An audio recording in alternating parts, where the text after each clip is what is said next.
Optimism among American small businesses slipped in February, and there was quite a lot of criticism from that corner about the president's budget. Treasury Secretary Timothy Geithner responded, telling members of Congress the administration is working on plans to specifically focus on small businesses, which do account for more than 80% of the jobs in this country. Is it too little too late? Here to debate the issue, Lloyd Chapman, founder and president of the American Small Business League, and Heather Boucher at the Center for American Progress. Thanks to both of you for joining us. We appreciate it. And Lloyd, I'd like to start with you. There has been a lot of criticism of the president's budget, and primarily it's this. They say a lot of small businesses take their money from the small business and put in their personal income tax, and that is why they'd be subject to the increase in marginal tax rates on people making over $250,000. And people say that would mean fewer jobs. Now they're saying they're going to have up to, what, $28 billion in lending guarantees just for small businesses. Is it going to help? I don't think so. I think it's too little too late. I think that people need to understand that 98% of all U.S. firms have less than 100 employees.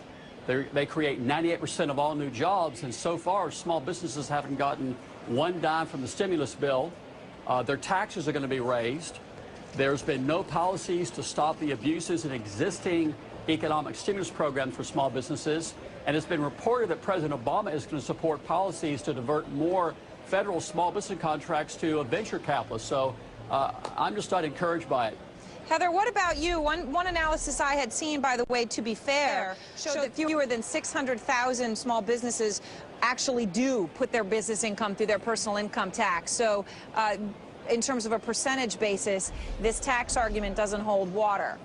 Well, the tax argument doesn't hold water also because that would mean that that small business was bringing in net, that is profits of over $250,000 before they'd see any tax increase. So that small business owner would be doing quite well. And quite frankly, it's the opposite problem now for millions of small business owners all around the country, that they're not seeing demand, they're not seeing enough customers, and they're not doing very well. So I don't think that we're going to see very many small businesses who are bringing in $250,000 of individual profit, where that small increase in the marginal taxes is going to be a problem right now. But there's another thing. I mean, small businesses are incredibly important, and I do think it's important that we make sure that stimulus dollars go to those small contractors. A lot of the construction funds out there for those projects will go to those small business owners who own construction companies. And the economic recovery money that we're spending is going to put money in the hands of people by giving folks new jobs, and that's going to be fantastic for small businesses because they're going to see customers. Well, it's not clear to me, other than these construction jobs, where this is going to happen.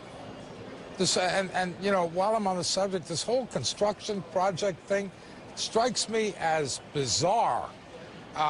You know, this is not the 1930s or 40s.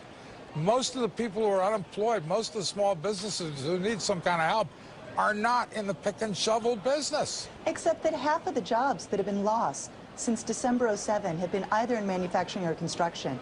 We've seen construction jobs disappear all around the country, and getting those folks back to work is an important piece of the economic recovery package. So what are we doing to help manufacturing?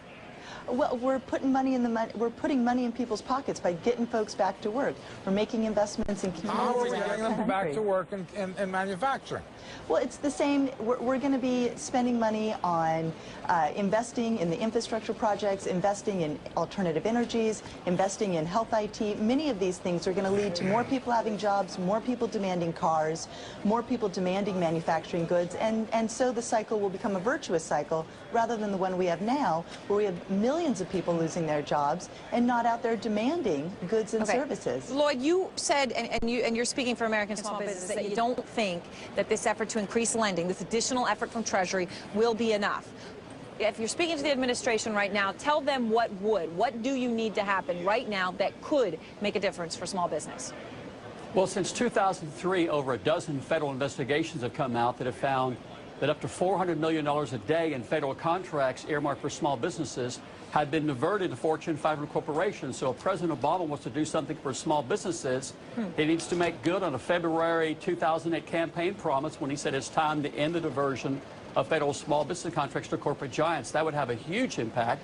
That would be $100 million a year. That would do more for small businesses than anything that's been proposed so far. And it'd be real simple. He could do it with an executive order or a piece of legislation. Well, perhaps he heard that. Thank you very much, Lloyd. We appreciate it. Thank and you also, Heather Boucher.